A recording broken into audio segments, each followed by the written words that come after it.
तो बच्चों क्लियर दिख रहा है ना? ओके। तो हमने लास्ट लेक्चर में क्या बात कर ली थी भाई? कैपेसिटर एंड कैपेसिटेंस चैप्टर 2.10 या 11 चैप्टर 2.11 ये हमने पूरा डिस्कस कर लिया था और बिल्कुल कंप्लीट कर लिया था। तो आज हम क्या स्टार्ट करने वाले हैं? आज हम स्टार्ट करने वाले हैं 2.12 और 2.12 मोस्ट इंपॉर्टेंट है बेटा। मोस्ट इंपॉर्टेंट इसके ऊपर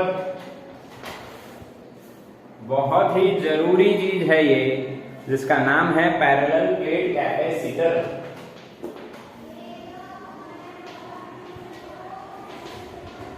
कैपेसिटर यानी हम लोग पढ़ने वाले हैं ये टॉपिक पैरेलल प्लेट कैपेसिटर। अब ये होता क्या है ये समझना है। सबसे पहले कैपेसिटर है ये तो क्लियर है सबको। कैपेसिटर क्या है? लास्ट लेक्चर का थोड़ा सा रिवीजन कर लेते हैं कि भाई कैपेसिटर क्या है। तो कैपेसिटर एक डिवाइस है जिसमें कितने कंडक्टर होते हैं? 2 कंडक्टर होते हैं। और ये जो 2 कंडक्टर वाली डिवाइस है ये सेपरेटेड होती है। ये 2 कंडक्टर है, ये सेपरेटेड बाय सम डिस्टेंस, और उसके बीच में क्या हो सकता है? डाई इलेक्ट्रिक, जो हमने क्लियर किया हुआ है। भाई डाई इलेक्ट्रिक क्या है भाई?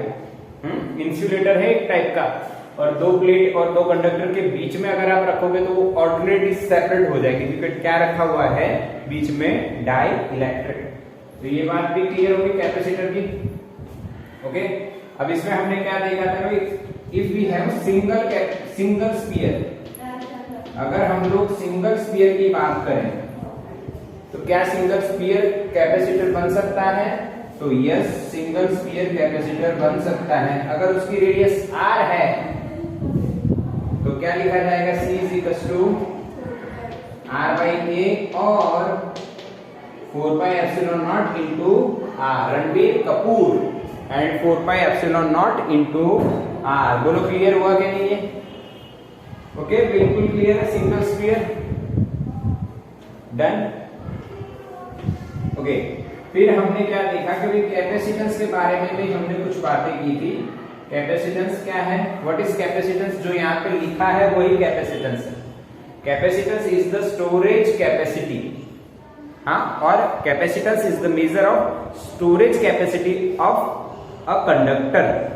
एक कंडक्टर कितना चार्ज स्टोर कर सकता है उसकी कैपेसिटी को मेजर करने के लिए क्या बनाया गया है? कैपेसिटेंस बनाया गया है। क्लियर हुआ ये? बिल्कुल। कैपेसिटेंस में आपको कोई डाउट नहीं होना चाहिए। और C इज इक्वल टू क्या लिखते थे हम लोग? Q बाई V, क्योंकि इसके एक्सपेरिमेंट में ऐसा देखा गया कि charge to potential ratio constant रहता है। The ratio of charge to the potential is always constant, so that it is known as capacitance। पक्का? अच्छा, इसका यूनिट क्या था कैपेसिटेंस का? चलो बताओ। कैपेसिटेंस का यूनिट क्या था बेटा? फैराडे। ओके। और ये बहुत बड़ा यूनिट है। प्रैक्टिकली अगर हम यूज करेंगे तो micro farad, nano farad, pico farad. Micro 10⁻⁶, nano 10⁻⁹, pico 10⁻12। अच्छा, इसमें हमने प्रूव भी किया था क्योंकि ये बहुत बड़ा यूनिट है। हमने अर्थ की बात की थी बेटा। अर्थ का जो कैपेसिटेंस हमें मिला वो लगभग 711 माइक्रो फैराड। ये मैंने कैलकुलेट नहीं किया, ये पिछले सेमेस्टर में या पिछले ईयर में हमने कैलकुलेट करवाया था, तो कुछ इस हिसाब से आया था। अर्थ की रेडियस लेनी थी आपको 6400 किलोमीटर, और वो यहाँ पे रख देनी है और आपको ये आंसर देखने को मिल सकता है। अब ये माइक्रो में मिल रहा है। अब इतनी बड़ी अर्थ का जो है कैपेसिटेंस वो हमें मिल रहा है माइक्रो में। दैट मींस इतना फैराडे, जो 1 फैराडे भी नहीं, इतनी बड़ी अर्थ जो कंडक्टर के जैसे बिहेव कर रही है उसका कैपेसिटेंस 1 माइक्रो फैराडे भी नहीं है। तो सोचो, अगर आपको 1 माइक्रो फैराडे कैपेसिटेंस चाहिए तो कितनी बड़ी अर्थ होनी चाहिए, आर को और बढ़ाना पड़ेगा। तो इस बेसिस पे हम कह सकते हैं कि Faraday is very big unit. Clear था ये? फिर कैपेसिटेंस का सिंबल भी, कैपेसिटर का, नॉट कैपेसिटेंस, कैपेसिटर का सिंबल ये था और एक और ये दोनों क्या इंडिकेट करते हैं? ये कांस्टेंट कैपेसिटेंस और इसका वेरिएबल कैपेसिटेंस। Okay, clear? तो आज हमारा जो लेक्चर चलने वाला है बेटा वो है पैरेलल प्लेट कैपेसिटर। मैंने रिवीजन आपको करवा दिया कैपेसिटर का और कैपेसिटेंस का, और आज हम जो देखने वाले हैं बेटा वो क्या है? Parallel plate capacitor. अब देखिए पैरेलल प्लेट कैपेसिटर क्या होता है, समझते हैं इसके बारे में। तो कैपेसिटर है यानी दो कंडक्टर है separated by some distance. Okay, अब बात करते हैं हम लोग पैरेलल प्लेट की। तो पैरेलल प्लेट क्या है ये भी आपको पता होना चाहिए। पैरेलल प्लेट का मतलब दो प्लेट्स होंगी एक दूसरे के पैरेलल होंगे और उनका यूज करके क्या बनाया गया है? कैपेसिटर बनाया गया है। तो चलो समझते हैं उसको। सबसे पहले डायग्राम समझते हैं। अब ये 3D डायग्राम नहीं है,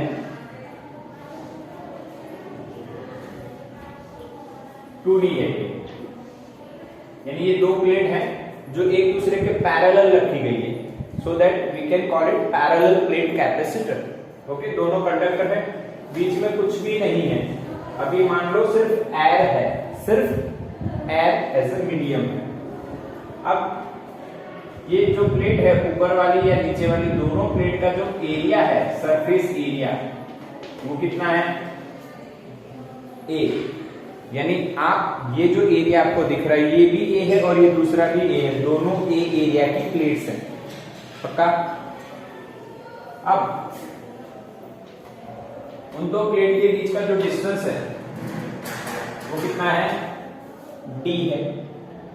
ठीक है, अब हम क्या करते हैं? मान लो यहां पे हमने पॉजिटिव चार्ज रखा हुआ है और इस प्लेट पे नेगेटिव चार्ज है। ये ऊपर वाली प्लेट पॉजिटिव, नीचे वाली नेगेटिव, या नीचे वाली पॉजिटिव और ऊपर वाली नेगेटिव, कुछ भी आप सपोज कर सकते हो, पर ये फिक्स है कि एक पॉजिटिव होगी और दूसरी नेगेटिव। ठीक है, अब क्या करना है? अब समझिए आगे कहानी कहां से आ रही है। ये जो है पॉजिटिव चार्ज डिस्ट्रीब्यूटेड है ये प्लेट पे, प्लेट का एरिया कितना है? ए है। तो इसकी जो सरफेस चार्ज डेंसिटी है वो प्लस सिग्मा हम लिख सकते हैं। तो इसकी क्या लिखी जाएगी? Minus sigma. इसकी प्लस सिग्मा और इसकी माइनस सिग्मा। क्लियर हुआ कि नहीं? बिल्कुल क्लियर ना? समझ रहे हो कि नहीं?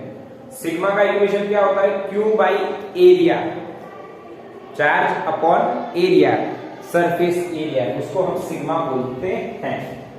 अब मैं 3 पॉइंट्स यहां पे ड्रॉ कर रहा हूं, पॉइंट 1, पॉइंट 2 एंड पॉइंट 3। अब इन तीनों पॉइंट्स पे अगर हम इलेक्ट्रिक फील्ड की बात करें तो कितनी इलेक्ट्रिक फील्ड होगी? कितनी इलेक्ट्रिक फील्ड होगी? तो देखिए मेरी बात समझनी है आपको। अगर इसका ये जो डिस्टेंस है ये बहुत कम हो,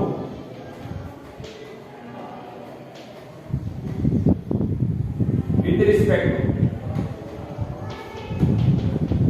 एरिया,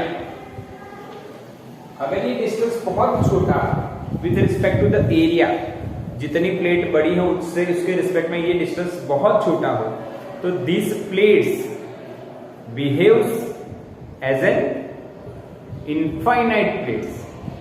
कैसे बिहेव करेंगी? Infinite plates.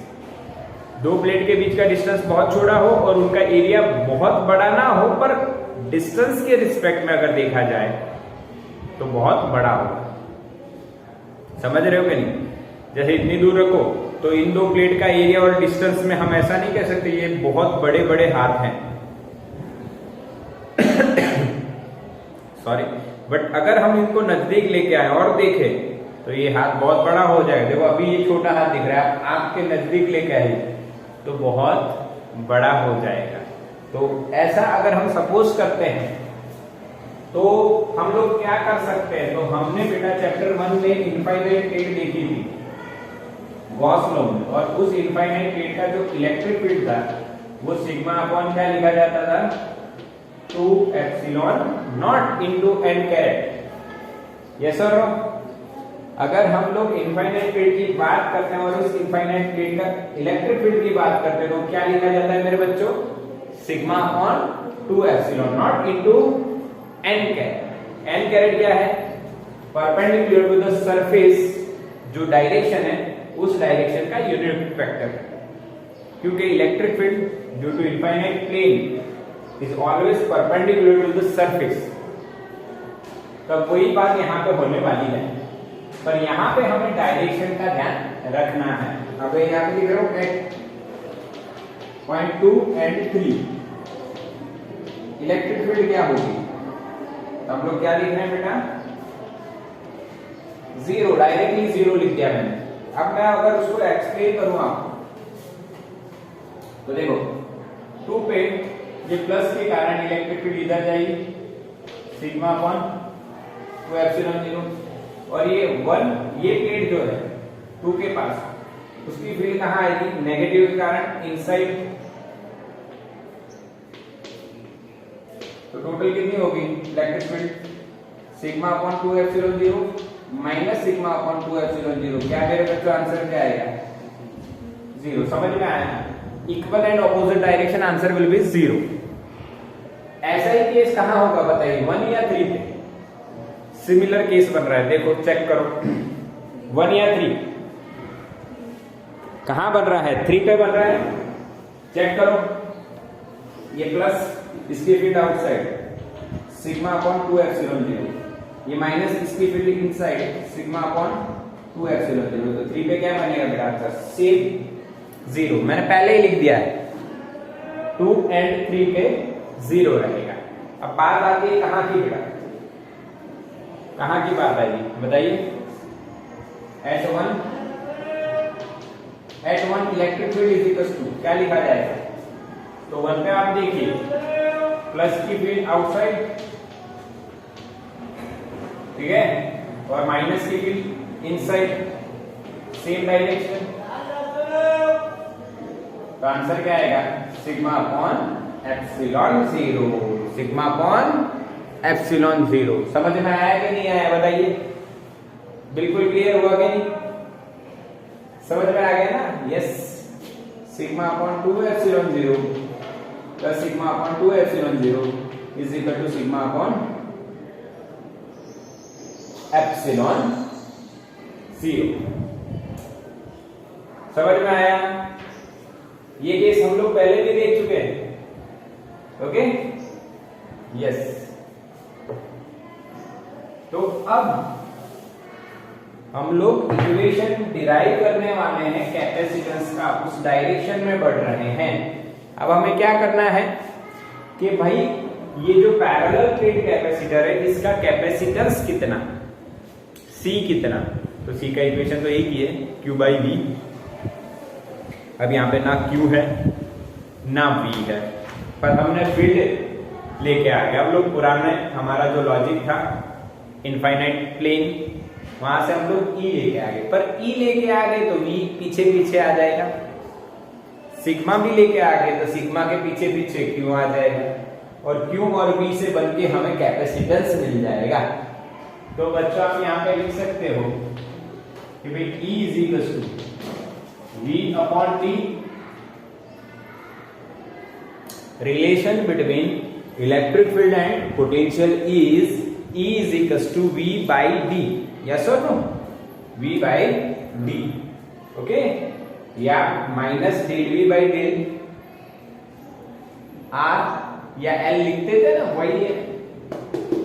बट नॉर्मली अगर वैल्यू V कांस्टेंट है और D है, आपको पता है अगर पोटेंशियल और फील्ड डिस्टेंस के साथ चेंज नहीं हो रहे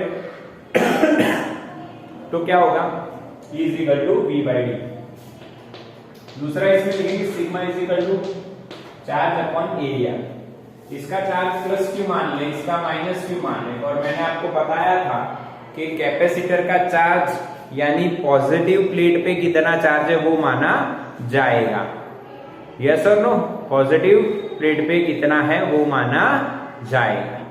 तो इस कैपेसिटर का चार्ज कितना है बेटा? Plus Q. और फील्ड कितनी आई यहाँ पे? V by D. ये दोनों वैल्यू इसमें रख देते हैं। इज इक्वल टू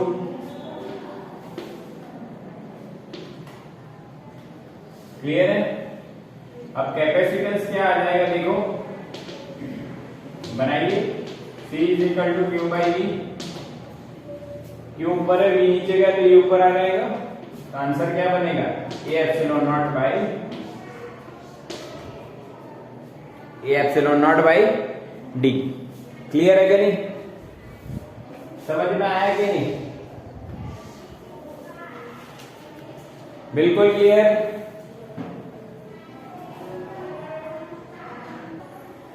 चलो तो ये क्लियर हो गया आपका। कैपेसिटेंस का इक्वेशन क्या है हमारा? C is equal to A epsilon naught by D. तो बिल्कुल कंसेप्ट एकदम सिंपल है कि हम लोग किस तरह से इसको क्लियर कर रहे हैं, वो ध्यान से आप समझिए। कि सबसे पहले आपने कंस्ट्रक्शन समझा किस तरह से बना हुआ है पैरेलल प्लेट कैपेसिटर। दो प्लेट रख दी है, एरिया ए है और चार्ज उस पर प्लस क्यू माइनस क्यू है, density plus sigma minus sigma है। उनके बीच का डिस्टेंस डी है जो बहुत छोटा है। और बाद में हमने क्या देखा कि भाई इलेक्ट्रिक फील्ड आउटसाइड जीरो रहती है, between the plates sigma upon epsilon not रहती है। ये कहां से आया ये भी मैंने आपको बताया। फिर हमने क्या देखा कि भाई इलेक्ट्रिक फील्ड अगर आपको पता है बिटवीन द प्लेट जो है प्लस से माइनस की ओर यूनिफॉर्म फील्ड है, ऐसा मानते हैं, प्लस से माइनस की ओर V बाई डी उसका इक्वेशन बनेगा और Q बाई ए वो सिग्मा का इक्वेशन बनेगा। V क्या है? Potential of the capacitor. दो प्लेट के बीच का जो पोटेंशियल है, डिफरेंस जो है वो कितना है? V है। अब ये वैल्यूज हमने पुट कर दी तो Q बाई V हमें मिल गया ए epsilon naught by D. Clear हुआ? बिल्कुल। अब देखो यहाँ पे इंपॉर्टेंट नोट आ जाती है।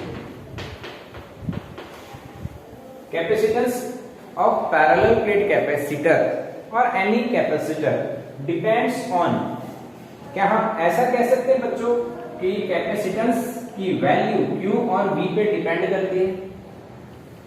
सोचो, C is equal to Q by V है, तो क्या ये कैपेसिटेंस Q और V पे डिपेंड करता है?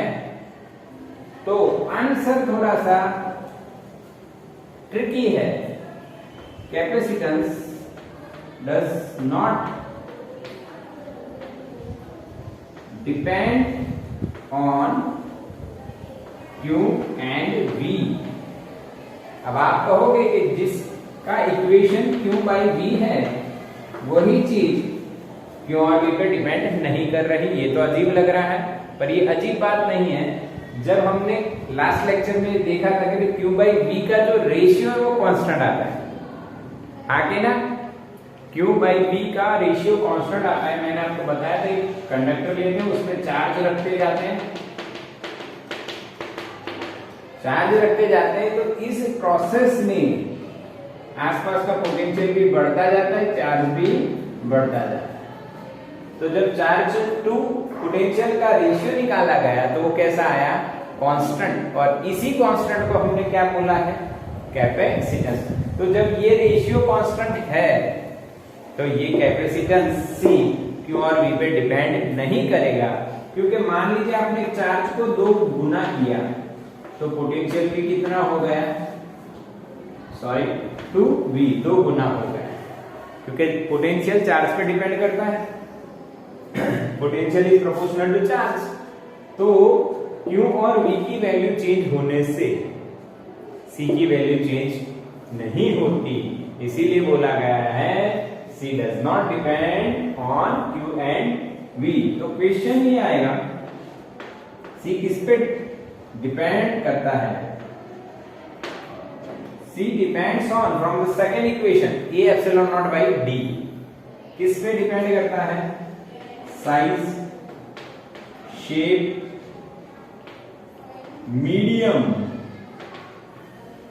And distance between two plates. Clear or not? C depends on size, shape, medium and distance between two plates. Clear or not? कैसे पता चला? अगर एरिया बढ़ेगा तो C बढ़ जाएगा, डिस्टेंस बढ़ेगा C घट जाएगा, मीडियम चेंज होगा तो भी C चेंज हो जाएगा. इसका मतलब साइज, शेप यानी डायमेंशन बोल सकते हैं. डायमेंशंस ऑफ प्लेट्स क्या बोल सकते हैं हम लोग? Dimensions of plates. उस पर डिपेंड करता है. मीडियम पे डिपेंड करता है because there is epsilon not,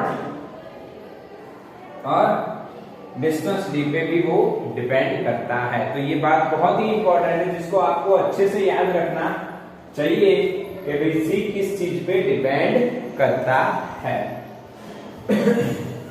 अब देखिए ये बात क्लियर हो गई.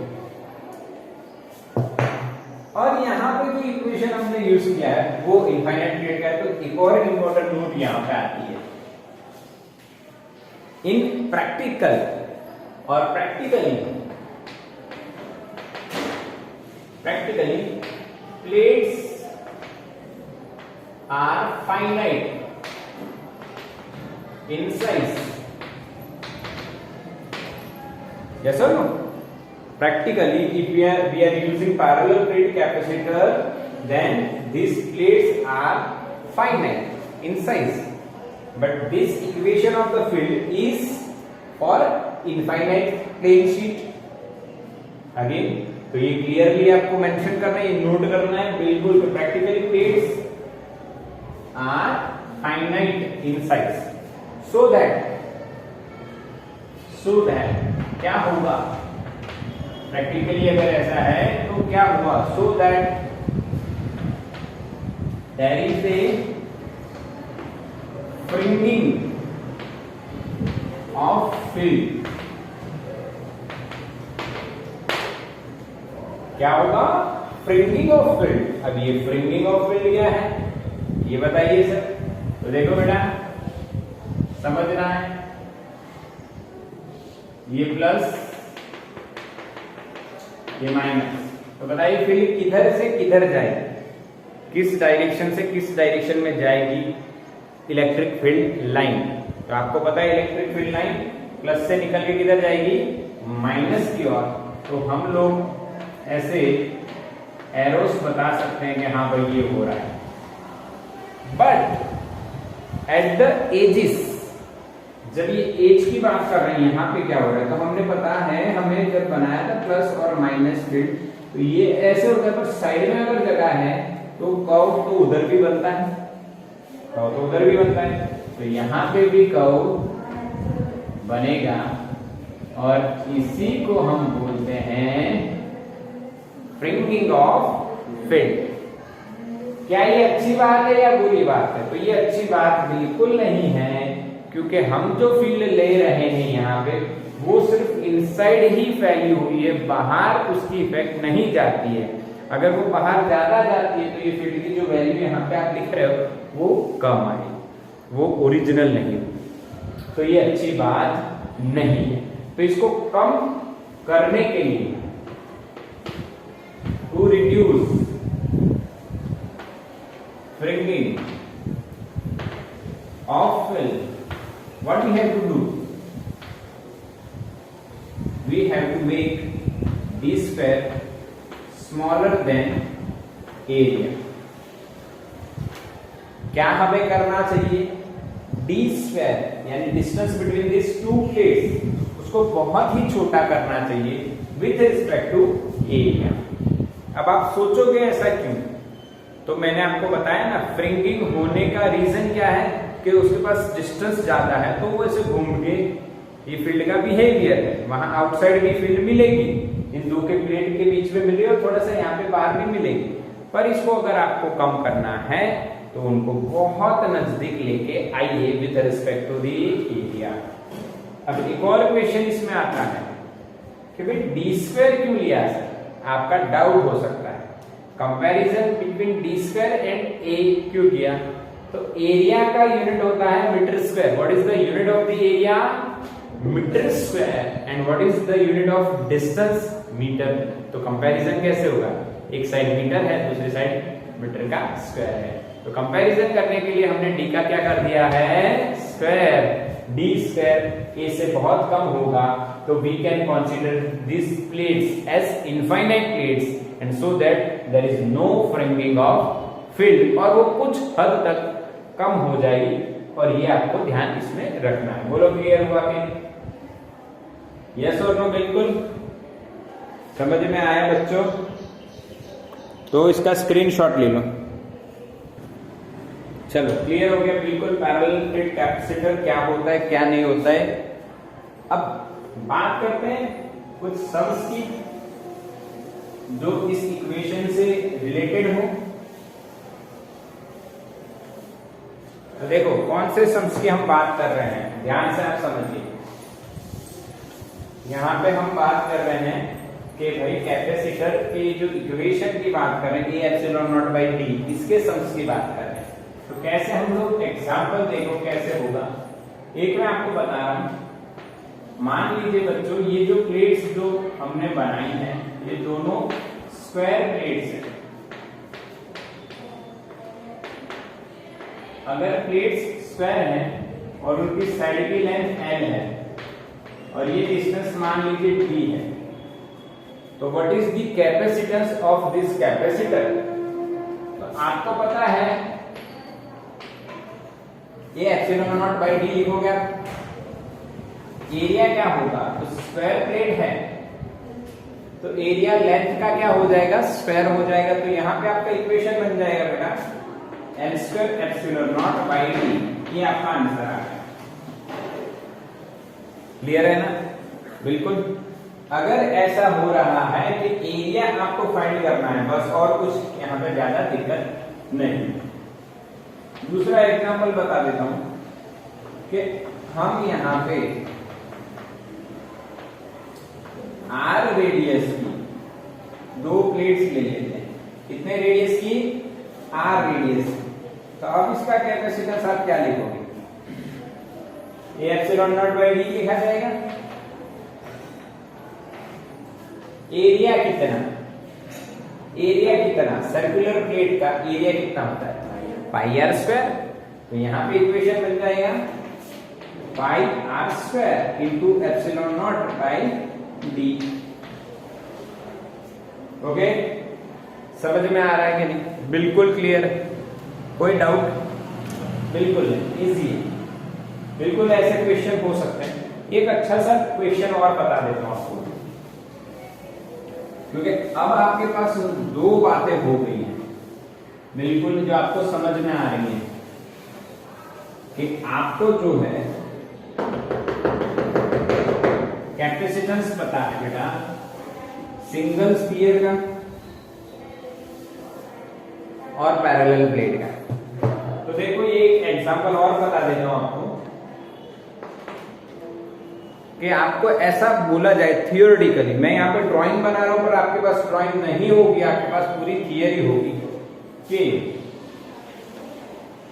एक सिंगल स्फीयर है, उसकी कुछ रेडियस है कैपिटल आर, और एक पैरेलल प्लेट कैपेसिटर है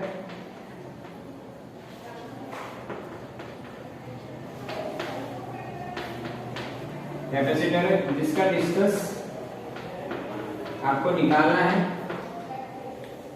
और इसकी रेडियस स्मॉल आर। ये दोनों की वैल्यू आपको गिवन होगी, ये स्मॉल आर दोनों की वैल्यू आपको गिवन होगी। मान लीजिए ये 100 सेंटीमीटर, ये 10 सेंटीमीटर, 2 सेंटीमीटर, कुछ भी हो सकता है, वैल्यूज गिवन होंगी। क्लियर है। अगर फिर क्वेश्चन ऐसा होगा if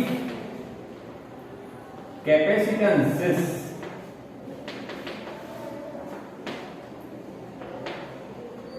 are equal then find d. Question समझ में आया? If capacitances of these two capacitors are equal, then what is the distance between these two plates? समझ में आ गया बिल्कुल क्वेश्चन? फिर से एक बार देख लीजिए। You have single sphere capacitor whose radius is given capital R, but अगर क्वेश्चन में हुआ तो कुछ वैल्यू भी हो सकती है। एंड दूसरा जो कैपेसिटर है वो कौन सा है? पैरेलल प्लेट कैपेसिटर, और उसकी भी आपको रेडियस दी है एक प्लेट की स्मॉल आर, उसकी भी वैल्यू हो सकती है कुछ भी। और फिर पूछा है अगर इन दोनों के कैपेसिटेंस इक्वल हैं तो what is the distance between two plates? तो सॉल्यूशन कैसे होगा ये देखो। सॉल्यूशन देखो किस तरह से होगा। Capacitance of single sphere is equals to capacitance of parallel plates। दोनों इक्वल दिए, दोनों को इक्वेट कर दो। हाँ, आपको दोनों के इक्वेशन आने चाहिए। सिंगल स्फीयर का इक्वेशन क्या है मेरे बच्चों? 4 pi epsilon naught into R, और इसका पैरेलल का a epsilon naught by d। But a की जगह क्या लिखेंगे? पाई आर स्क्वायर, जिसमें भी स्मॉल आर आएगा। क्लियर? तो पाई एप्सिलॉन नॉट कट हो गया, तो d इज इक्वल टू क्या आएगा मेरे बच्चों? R square by 4 R. क्या आएगा? आर स्क्वायर तो था ही, 4 आर को नीचे लेके गए और d हमें फाइंड करना है, इसलिए उसको ऊपर लेके आए। तो बोलो ये क्लियर हो गया। तो इस तरह से हमने क्या समझा आज? पैरेलल प्लेट कैपेसिटर, और ये समझ में आपको आना चाहिए Q by V is equals to A epsilon by A epsilon naught by D। Epsilon not free space की परमिटिविटी हो तो आपको आता है, पहले हम पढ़ चुके हैं, पर ये क्लियर कर लीजिए। ठीक है, तो इसका स्क्रीनशॉट ले लीजिए।